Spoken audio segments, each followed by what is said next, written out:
welcome back to She Journeys in Purple. I'm here to give you an update on my Sisterlocks. I am ending my 6th week, and I will be getting my first retie this Friday.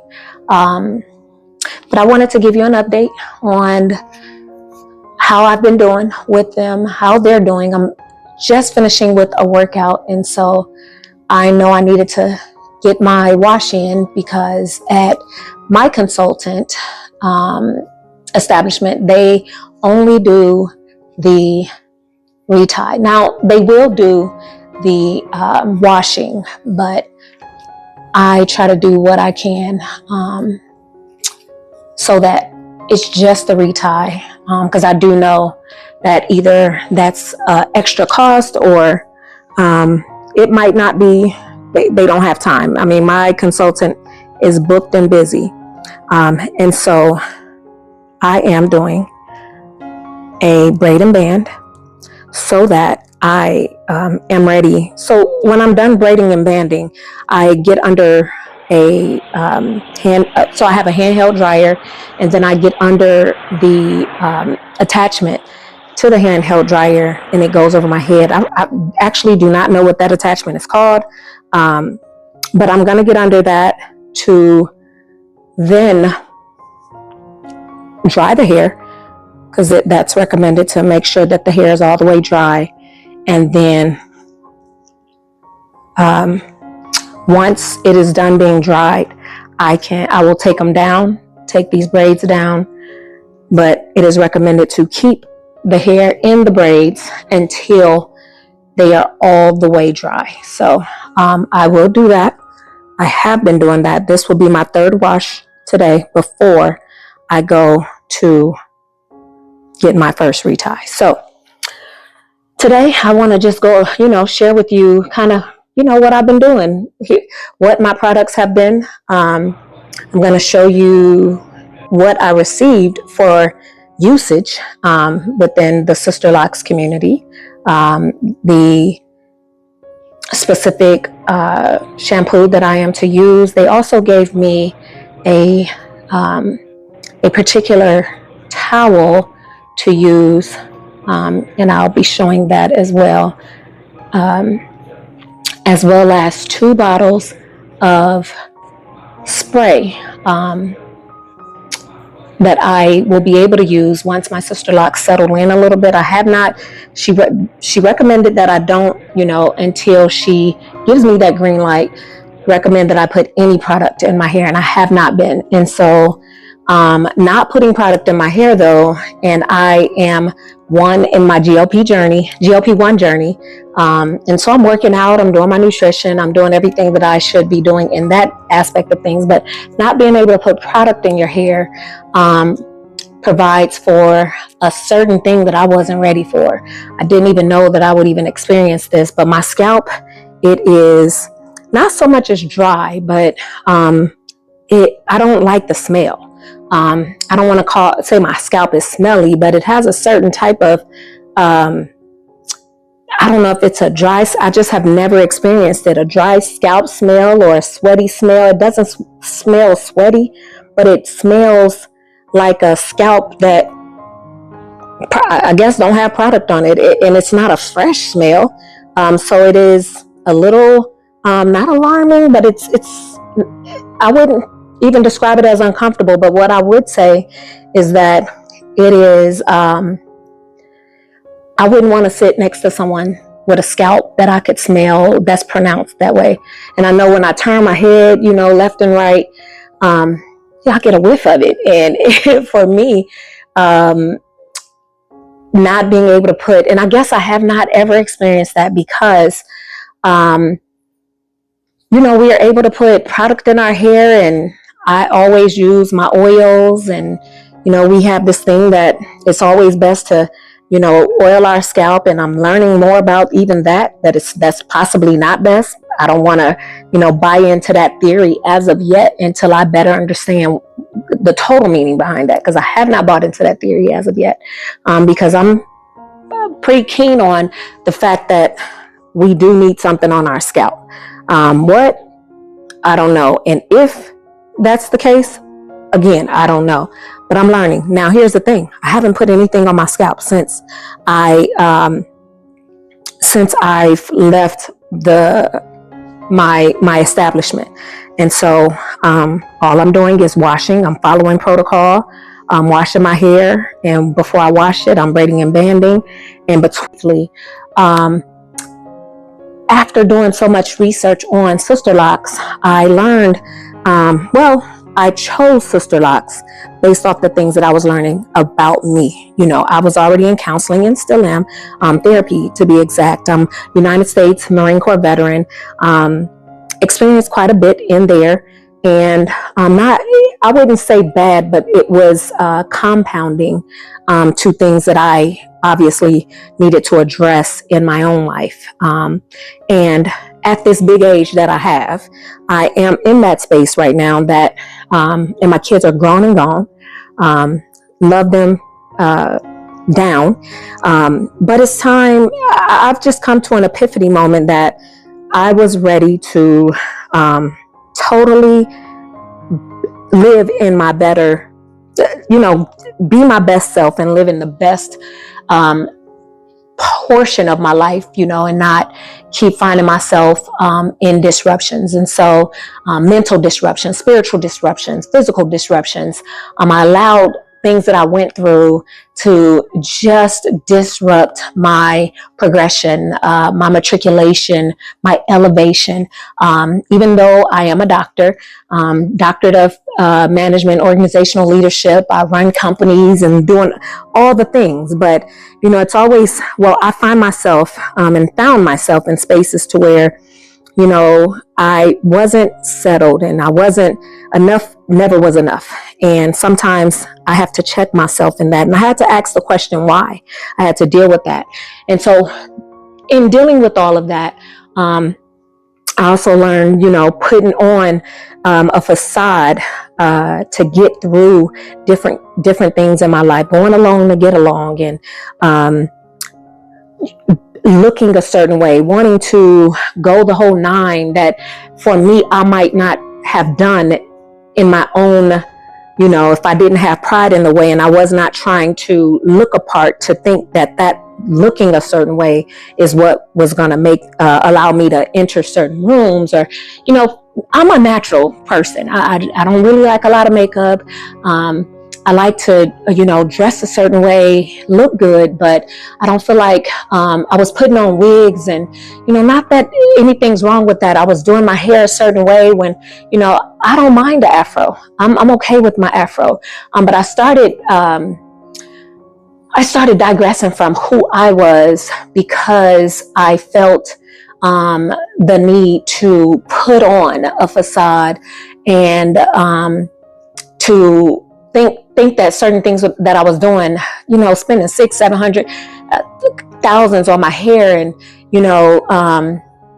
just doing things to thought that was going to make me feel good about, where I was in life, and to be a part of different communities of people, different environments of people, and to get in certain rooms and certain doors, being in corporate America, that certain things was eccentric, and, not wanting to allow my hair to just be my hair. And I'm just at a point today that, I am who I am.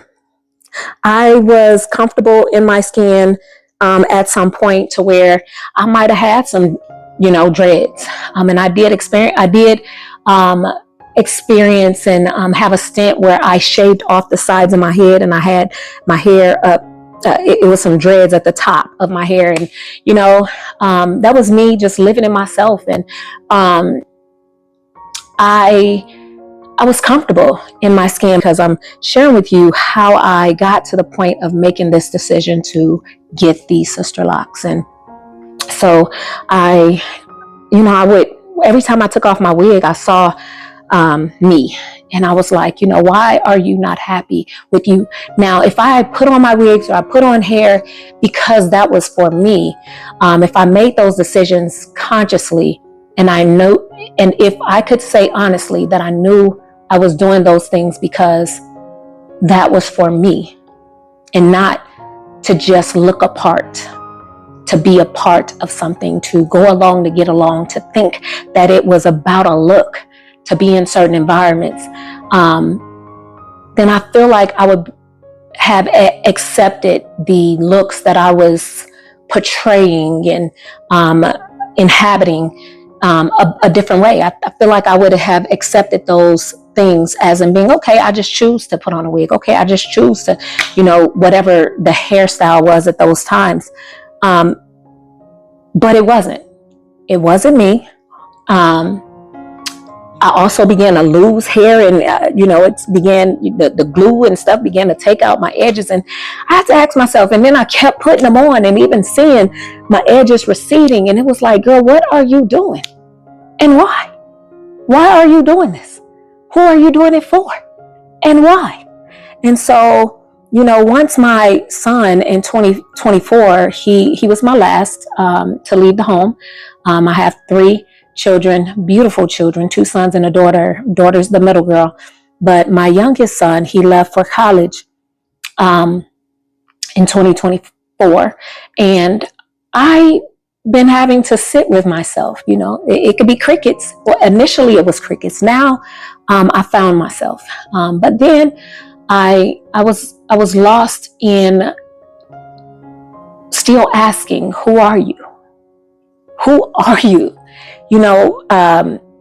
Leaving high school, going to college, going to the Marine Corps, playing, I'm a sports person. I play basketball. I was a fitness freak while in the Marine Corps. I was a drill instructor while in the Marine Corps. And I got out of the Marine Corps because I was running from a marriage, just to be honest. And I left the Marine Corps, and I was just swimming in my thoughts and in the misidentity of still not knowing who I was. You're not conscious of, you're continuously hitting a wall because you have not addressed, one, who you are, where you're going, why are you going there?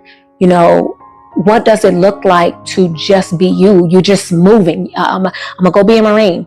I'm gonna go get this job. And it's never why are you even doing that? Why are you going to go be a Marine? Why are you, going after this job? What is it that you are supposed to be doing in this earth?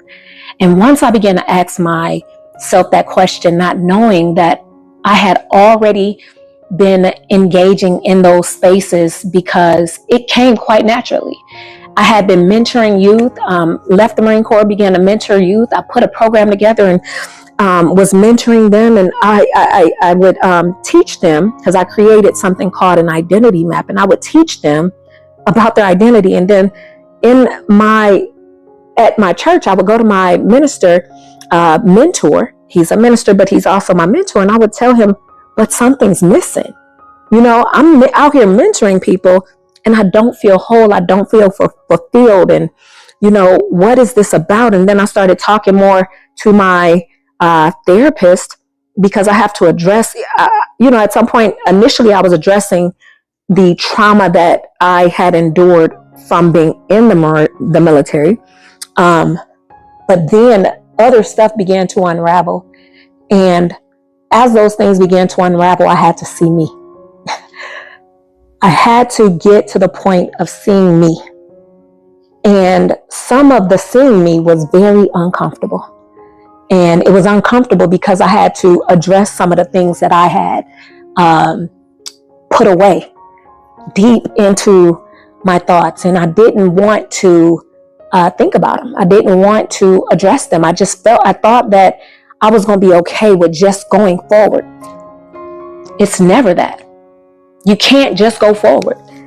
You have to address things that you go through. And I had to tell myself that, and I had to learn that through therapy. You have to address the things that you've gone through that create trauma for you, that create potential. And then some of that trauma becomes PTSD. Some of that PTSD becomes debilitating. Some of that debilitating space that you end up in becomes depression, and it does so many.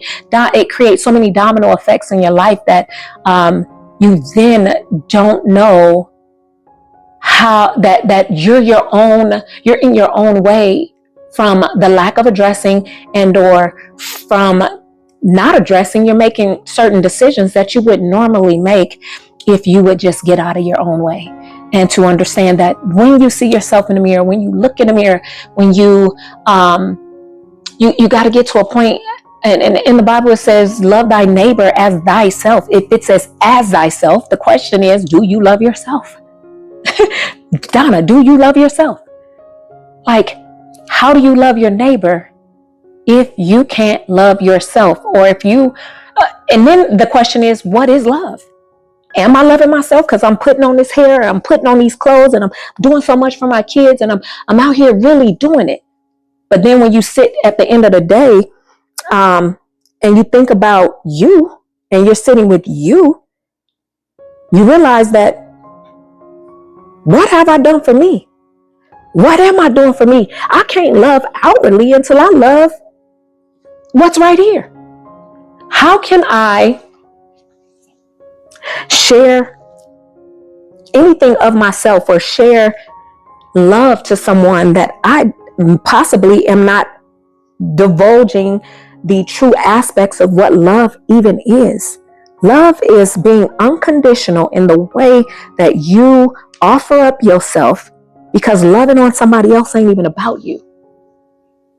Loving on me is about me. And the comfortability of just knowing that my love is enough is because I know who else loves me. and I believe Jesus is my Lord and Savior. And knowing that he loved me enough to get on that cross and die for my sins. And I began to utilize my faith, and I began to utilize the realities of looking at Donna in the mirror and forgiving my past, for not only forgiving me, but even forgiving the violators from my family. And I'm a victim. I don't want to call myself a victim. I mean, molestation, was a part of this life that I had to endure.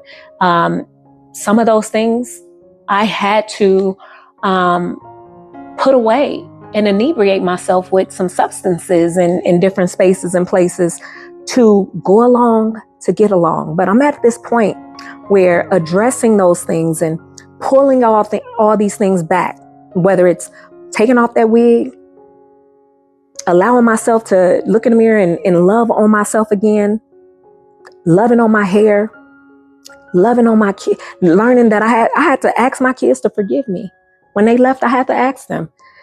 Each one of them, sat with them one by one, forgive me for not being conscious enough to know that I was not giving you my best self, because I began to see some of their struggles, which happened to be a direct reflection on how they grew through my nurturing of them, whether it was nurturing or not total nurturing the way it should have been as a solid parent. And nothing's perfect. I'm not speaking of perfection. I'm speaking of being conscious about who you are, accepting who you are, loving who you are, being okay to know that nothing's ever going to be perfect, but you are going to get through all things if you can just make the best decision for you and just hold on. You don't have to respond to challenges in a way that you cause yourself anxiety or depression. You just have to seek first, get an understanding. You get an understanding of the challenges that you may be facing. And then you find the resources and tools to get through them. It's not about giving in to it or becoming emotional based off of the things that you may go through and allowing those emotions to be disruptors in your life. And how are they being disruptors? Because your decision making ain't on key. It's not where it needs to be for you to successfully navigate your life. And how do you come to the conclusion that you're not successfully navigating your life? Because everything that you do is not leading you in the direction that you know you're supposed to be in. And I got to a point that I found my decisions taking me in a circle. I found myself in the decision. You might think you're progressing forward, but if that decision is placing you in a space that cannot put you in forward motion, and it's just for the comfortability of a moment, and then when you realize it, pride may keep you from making a decision to pivot out of it, then you're becoming your own problem. And that's what I did to myself. I became my own problem because pride did. A lot of times I made decisions in my life and I found that those decisions were not what they needed to have been for the space that I was in. And even if, I had to get to a point, Donna, give yourself grace. You're not going to be perfect. You know, a lot of people don't know. They might see these videos and be like, girl, I didn't know.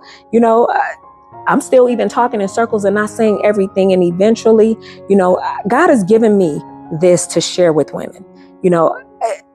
I have to share my testimony in full, and I will.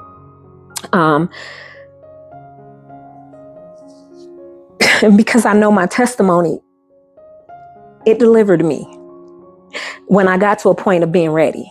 I got to a point of how you out here mentoring these kids and you ain't even, the stuff you telling them to address, you ain't even addressed. The stuff you telling your kids to do, you ain't even did. I just got to that point like, Lord, deliver me from me. Let me say that again. Lord, deliver me from me. And that's a mouthful, because even asking the Lord to deliver me from me, at the end of the day, there is something that has to happen for you to pivot, to come out of something. And that's called an agreement. You have to agree with the notion that a thing has to happen. You have to acknowledge it. You have to agree to say, yes, okay, well, I'm done with this path. I gotta go down a different street. There's an acknowledging. You can acknowledge something all day long, but if you don't agree to make the change, agreement, the power of agreement allows shifts and things to change in your life. And I had to agree to say, okay, Donna, you're safe. It's okay. One, I've acknowledged it, but I'm going to agree to wake up every day, to acknowledge who I am, to come to an understanding of where I'm going, why I'm going there, to pause in the essence of making decisions, to filter those decisions, to get an understanding that those decisions are the best for me and my children, even though that they're gone. When kids are grown and gone, it's not that they're not your children anymore. It's just a different chapter. I'm still parenting my children. I'm still mama. But who do I think I am that I can recognize who I wasn't, even to them, and I don't change? And I think it's okay for them to accept, and I'm supposed to expect them to accept the dysfunction of me continuing in a path of dysfunction. Who do I think I am? That even though I know I went through some things, and it's never okay to sit in the woe is me, because who's hurting other than you?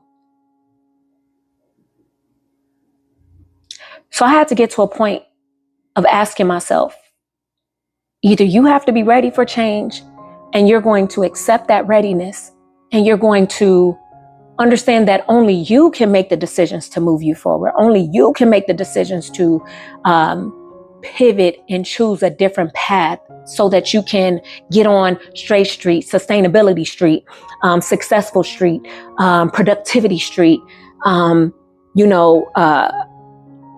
getting out of chaos street. Because it's not to say that my life is not successful or my life is not productive and I've arrived, but there took something to get me to this point. The pulling it all back, taking it off, wanting to see who is she. And when I tell you I'm loving her,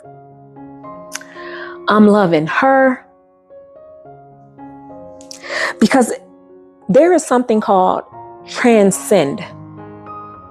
And when you make a decision and when you begin to do different things in life, a lot of times that we do different things or we make different decisions, those things transcend across other areas in our life. Like if I'm making bad decisions at work, they didn't start at work. They did not start at work. The type of decisions that I'm making at work transcended from just my being. And it's for me to understand how many spaces across my life is that type of decision impacting my outcomes. Because making certain decisions don't just show up in that one space. Disrupting decisions are transcenders across many spaces in our life. We think in the moment that we're in, that that's the only space and place. And then we think when we're in certain moments, it's about that moment or the person in that moment with you or the thing in that moment with you. And we look across the table before we look right at ourselves. The only thing I can control is me. And the fact that I have accepted just that, I have found peace and I protect that peace. And I am conscious about just accepting the space that I'm in and humbling myself and pausing in moments, being slow to speak, quick to think. And I might have to sit in that thought for a minute.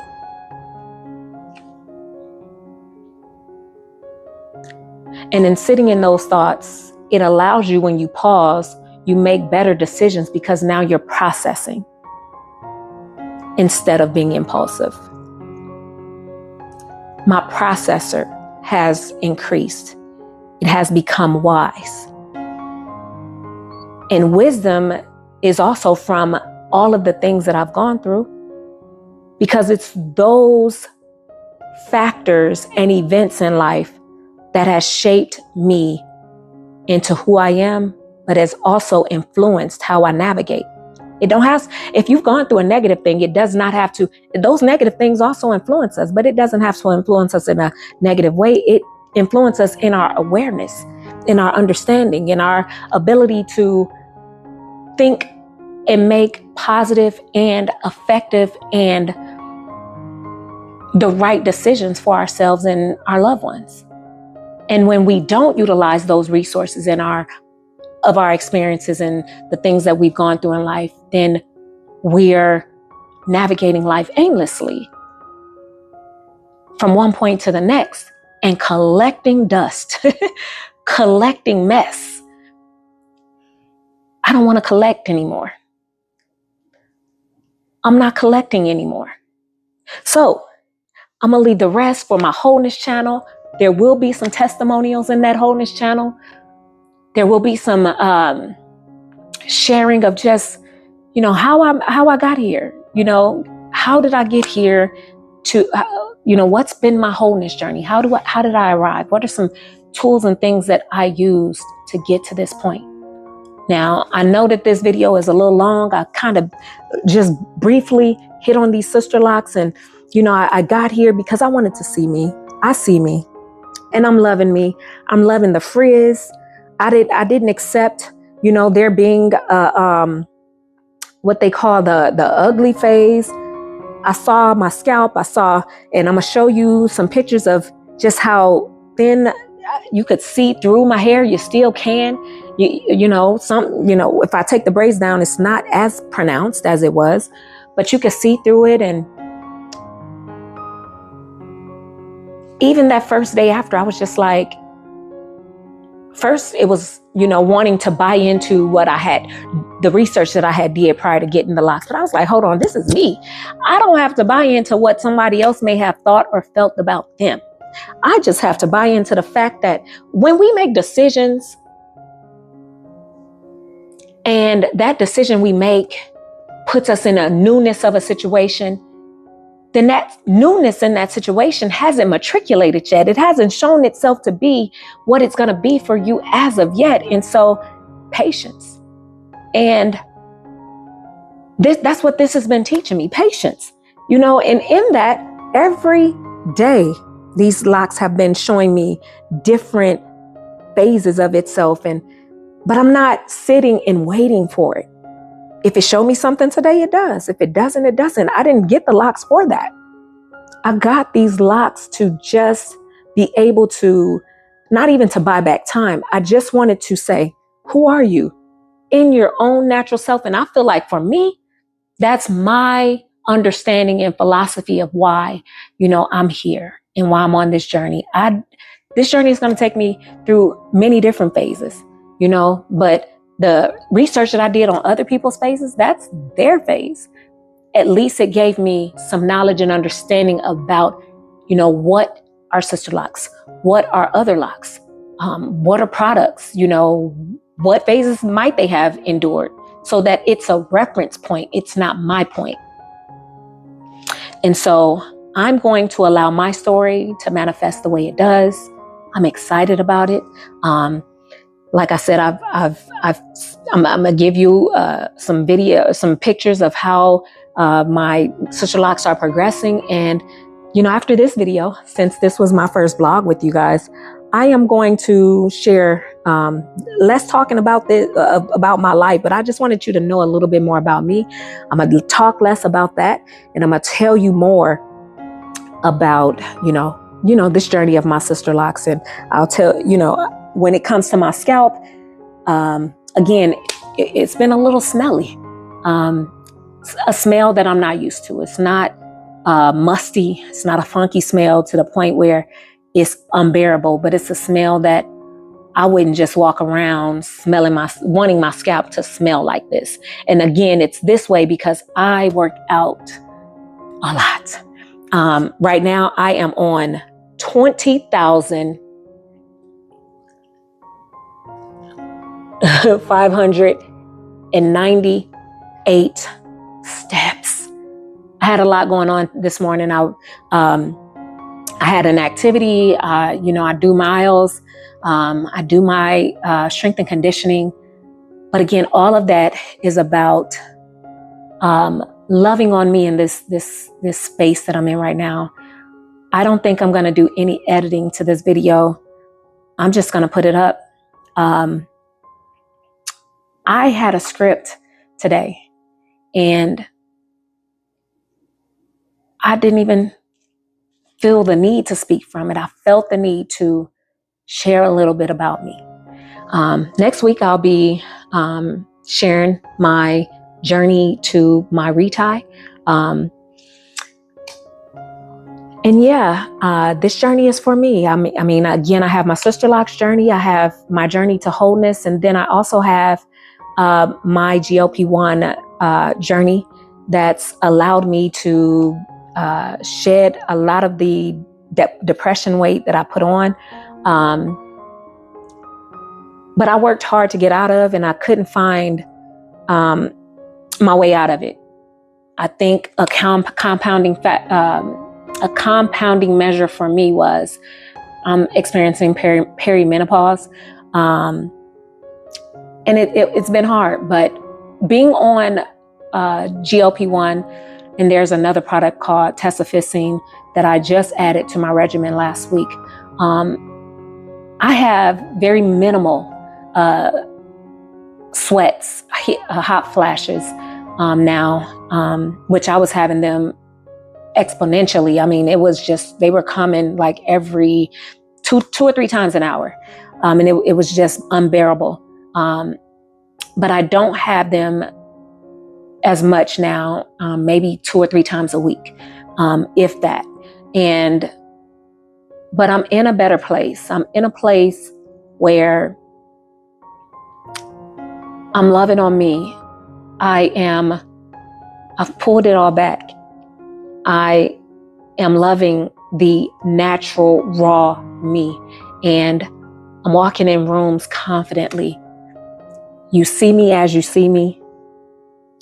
If I changed whatever, my hair, my clothes, my whatever tomorrow, it's because I chose to. I'm not trying to go along to get along. That's not the life I'm in. That's not what I want my kids to see. They don't have, I mean, my kids, my oldest is 27, my middle is 25, my youngest is 20. I don't have a grandkid yet. We've been working on our family healing. They've been working on their individual selves. And one of the things that I want is a generational curse broken. I have to deal with even some of their rationale and their filter now. And I just want them to put it all down. We can talk about everything that I may have impacted your life on, because I want you to get it out, recalibrate, and allow my grandkids and their kids to come in a more holistic and a more wholesome family than what any generation that I know of that my family has ever experienced. And my lineage will break the curse. We will learn who our trust should be in. We will learn that we don't have to fret that life ain't perfect, but we have to be mentally able and capable to navigate the challenge. And we can. We can do it together. We're going to do it together. We've been doing it together. And that unity, that camaraderie is necessary. God didn't make us to get through this life alone. It's hard if you are alone. And my heart goes out to those that are in that struggle and that is still stuck. But I will tell you today, I'm not.